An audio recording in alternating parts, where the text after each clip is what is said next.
ఎప్పుడైనా ఆదర్శం అనేది ఆచరించి చూపించాలి. గొప్ప గురువులు ఏం చేస్తారు అంటే ఆచరించి శిష్యునికి చూపిస్తారు. నేను ఇలా చేశాను కాబట్టి నువ్వు అలా చేసుకో అని. వారు నోటితో చెప్పక్కల వాళ్ళ ఆచరణలోనే తెలిసిపోతుంది వాళ్ళంత గొప్ప గురువులు.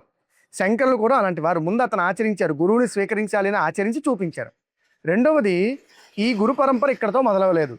సదాశివుడు అంటే నారాయణుడి దగ్గర నుంచి మొదలయ్యి ఇప్పుడు గోవింద భగవత్పాదుల వారి వరకు వచ్చింది. తర్వాత ఈ శిష్య పరంపర కొనసాగాలి.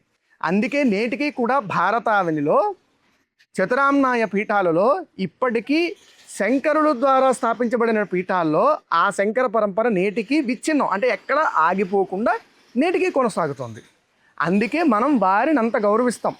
ఇప్పుడు ఉదాహరణకి శృంగగిరి పీఠాధీశ్వరులు తీసుకుంటే వారు అపర శంకరులుగా శారదా స్వరూపులుగా మనం పూజిస్తాం. ఎందుకు అంటే శంకరాచార్యుల వారి యొక్క పరంపర సదాశివుణ్ణి మొదలుకొని ఇప్పుడు మనం చూస్తున్నటువంటి శ్రీ విధుశేఖర భారతీ మహాస్వామి వారి వరకు అందరూ కూడా ఆ పరంపరలోటి వారే. కాబట్టి మనందరం కూడా వందే గురు పరంపరాం, ఆ గురు పరంపర అంతటికీ కూడా నమస్కరించుకోవాలి.